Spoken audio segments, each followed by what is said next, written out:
कहानी की शुरुआत में ही हम सूरज सिंह चौधरी नाम के एक आदमी को देखते हैं। वो अपने पूरे परिवार के साथ हरियाणा के एक गांव में रहते हैं और सूरज सिंह चौधरी इस गांव के मुखिया है। गांव वाले सभी सूरज सिंह को काफी इज्जत करते हैं और ये पूरा परिवार काफी कंजर्वेटिव और स्ट्रिक्ट है और ये लोग प्यार मोहब्बत ये सारी चीज़ों को बहुत ही बुरी नज़रों से देखते थे। इसके बाद देखा जाता है कि सूरज सिंह चौधरी की बड़ी बेटी रेनू की शादी होने वाली थी और वो अपनी बेटी की शादी को लेकर काफ़ी खुश थे। लेकिन इसके बाद बारात आने से पहले ही उन्हें ये पता चलता है कि उनकी बेटी अपने बॉयफ्रेंड राकेश के साथ शादी की रात को ही भाग गई है। बात सुनकर ही वो काफ़ी गुस्सा हो जाते हैं और ये फैसला लेते हैं कि वो किसी भी तरीके से अपनी बेटी और उसके बॉयफ्रेंड को ढूंढ कर ही निकालेंगे। इसके बाद वह अपने भाइयों और अपने कुछ आदमियों को राकेश के घर भेजते हैं और वहाँ पर वो लोग पूछताछ करते हैं और फिर वहाँ पर उन्हें राकेश के साथ उसके कुछ दोस्तों की फ़ोटो मिलती है और उन्हें ये लगता है कि शायद उनके दोस्तों ने ही राकेश और रेनू को यहाँ से भागने में मदद की होगी और इसीलिए अब वो लोग राकेश के अब इन सारे दोस्तों को ढूंढने लगते हैं। फिर एक एक करके वो लोग राकेश के सारे दोस्तों को पकड़ लेते हैं, जिनमें बबलू नाम का एक लड़का भी होता है और वो लोग राकेश के इन सारे दोस्तों को पकड़ के लेकर आते हैं और उन लोगों को बहुत मारते पीटते हैं और पूछते हैं कि राकेश और रेनू कहाँ पर है। लेकिन वो लोग उन्हें बार बार यही कहते हैं कि उन लोगों को कुछ भी नहीं पता। इसी के बीच एक बार बबलू अपने दोस्तों को कहता है कि वो इसी गांव में रहने वाली एक लड़की से प्यार करता है। दरअसल उसने सिर्फ उस लड़की को एक झलक ही देखा था और इसके बाद उसने उस लड़के को फिर कभी नहीं देखा और वो उस लड़की का नाम तक नहीं जानता है। और बबलू के दोस्त उसकी ये सारी बातें सुनकर बहुत ही गुस्सा हो जाते हैं। इसके बाद देखा जाता है कि एक रात को बबलू और उसके सारे दोस्तों ने यहाँ से भागने का प्लान बनाते हैं और वो लोग सक्सेसफुली इस घर से बाहर भी निकल जाते हैं। लेकिन बीच रास्ते ही राकेश उसी लड़की को फिर से देखता है और उस लड़की को देखते ही वो वहाँ पर रुक जाता है और फिर इसके बाद देखा जाता है कि उस घर के सारे गुंडे इन लोगों को वहाँ से लेने के लिए आ जाते हैं और इन लोगों को पकड़ लेते हैं, जिसकी वजह से राकेश के बाकी सारे दोस्त उस पर काफ़ी गुस्सा होते हैं क्योंकि उसकी वजह से वो लोग फिर से पकड़े गए। इसके बाद ये पता चलता है कि बबलू दरअसल जिस लड़की से प्यार करता है वो सूरज सिंह की ही छोटी बेटी डिम्पी है और वो भी इसी घर में रह रही थी। लेकिन बबलू को उसके बारे में कुछ भी नहीं पता। इसके बाद देखा जाता है कि डिम्पी को अपनी बड़ी बहन के कुछ लव लेटर्स मिलते हैं और वो देखती है कि इन सारे लेटर्स में उसका भी नाम लिखा हुआ है और जिसे पढ़कर ये समझ आ जाएगा कि रीनू के भागने में डिम्पी ने मदद की है और उसे इन सब के बारे में सब कुछ पता है। और ये पढ़कर डिम्पी बहुत ही डर जाती है क्योंकि एक बार अगर ये सारे लेटर्स उनके घर वालों के हाथ लग गए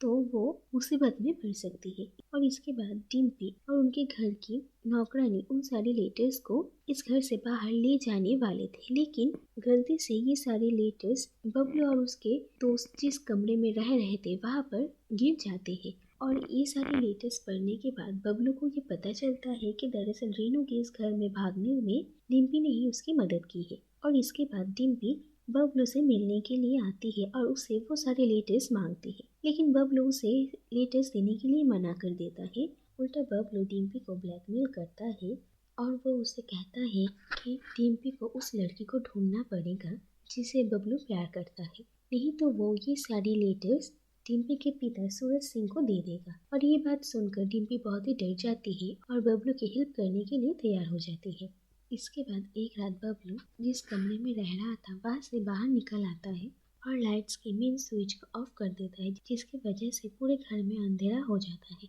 और फिर वो डिम्पी के रूम में आता है और वहाँ पर डिम्पी से बात करता है और डिम्पी को उस लड़की का ही एक झुमका देता है। दरअसल ये झुमका उसे उसी दिन मिली थी जिस दिन उसने उस लड़के को देखा था। इसके बाद जब लाइट आती है तब डिम्पी देखती है कि दरअसल ये झुमका उसी का है और फिर उसे समझ में आता है कि बबलू जिस लड़की के बारे में बात कर रहा है दरअसल ये लड़की वो खुद ही है। इसके बाद देखा जाता है कि सूरज सिंह को अपनी बेटी रेनू और राकेश का पता चलता है और फिर वो कुछ लोग भेजते हैं उन दोनों को पकड़ने के लिए और और वो लोग अपने साथ बबलू और उसके फ्रेंड्स को भी लेकर जाते हैं। लेकिन इसके बाद देखा जाता है कि वो लोग रेनू और राकेश तक पहुंचने से पहले ही बबलू उन लोगों को चकमा देकर वहां से निकल जाता है और रेनू और राकेश जहाँ पर रह रहे थे वहां से उन लोगों को निकल कर एक दूसरे शहर जाने की बस में चढ़ा देते हैं। और बबलू के बाकी सारे फ्रेंड्स बबलू को रेनू और राकेश की हेल्प करते हुए देख लेते हैं।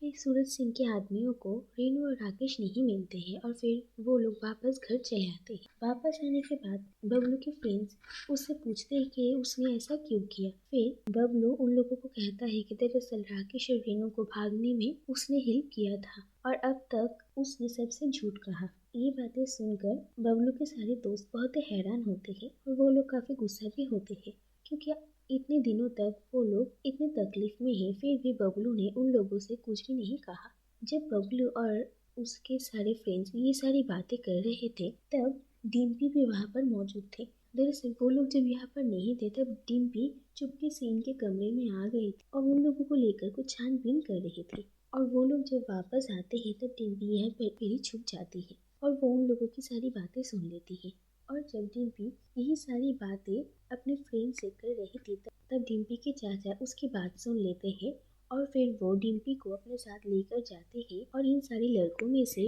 उस लड़के को पहचानने के लिए कहते हैं जिसने राकेश और रेनू की मदद किया था। और फिर डिम्पी बबलू को दिखाती है और बबलू भी पहली बार डिम्पी को देखता है, क्योंकि अब तक बबलू ने डिम्पी का चेहरा नहीं देखा था। और अब जब वो डिम्पी को देखता है तो उसे समझ में आता है कि डिम्पी कोई और नहीं बल्कि वही लड़की है जिससे वो प्यार करता है। और इसके बाद देखा जाता है कि सूरज सिंह के आदमी बबलू के सारे दोस्तों को फिर से बहुत मारते हैं और बबलू को पूछते हैं कि राकेश और रेनू इस वक्त कहाँ है। और बबलू अपने दोस्तों की जान बचाने के लिए उन लोगों को ये कह देता है कि वो दोनों दिल्ली में है। इसके बाद सूरज सिंह अपने सारे आदमियों के साथ बबलू और उसके सारे दोस्तों को लेकर दिल्ली के लिए रवाना होते हैं। लेकिन जाने से पहले बबलू सूरज सिंह को कहते हैं कि वो अपनी एक बेटी को ढूंढने के लिए दूसरी बेटी को घर पर ही छोड़कर जा रहे हैं और उनकी गैर मौजूदगी में अगर उनकी छोटी बेटी भी भाग जाएगी तो क्या होगा। और सूरज सिंह बबलू की ये बातें सुनकर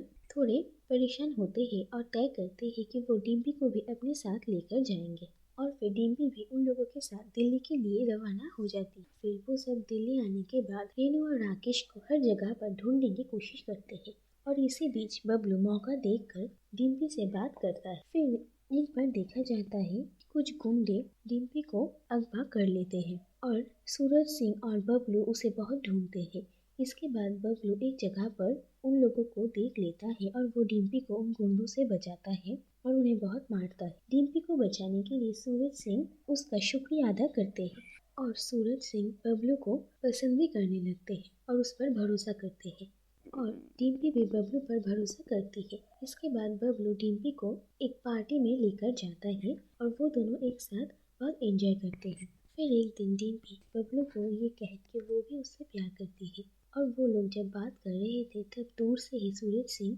एक बस में रेनू को देखते हैं और वो उस बस का पीछा करने लगते हैं और उस बस को रोकते हैं। और फिर डिम्पी भी सूरज सिंह को देखती है और फिर वो उस बस से उतर आती है। सूरज सिंह रेनू को अपने साथ चलने के लिए कहते हैं, लेकिन रेनू उनकी बात नहीं मानती है और वो कहती है कि वो इस लड़के से प्यार करती है। इसके बाद जब सूरज सिंह के आदमी रेनू और राकेश को मारने जा रहे थे तभी रेनू कहती है कि वो प्रेग्नेंट है और ये बात सुनकर सूरज सिंह उन लोगों को नहीं मारते और जाने देते हैं, लेकिन वो ये भी कह देते हैं कि रेनू उनके लिए हमेशा के लिए मर चुकी है। इसके बाद वो लोग वापस अपने गांव आने की तैयारियां करते हैं और जाने से पहले सूरज सिंह बबलू और उसके सारे दोस्तों को अपनी छोटी बेटी डिम्पी की शादी में आने के लिए कहते हैं। इसके बाद वो लोग वहाँ से चले जाते हैं। तो दूसरी तरफ बबलू और डिम्पी दोनों ही बहुत ही दुखी थे और घर वापस आने के बाद सूरज सिंह डिम्पी की शादी की तैयारियां करते हैं अपने ही एक पहचान वाले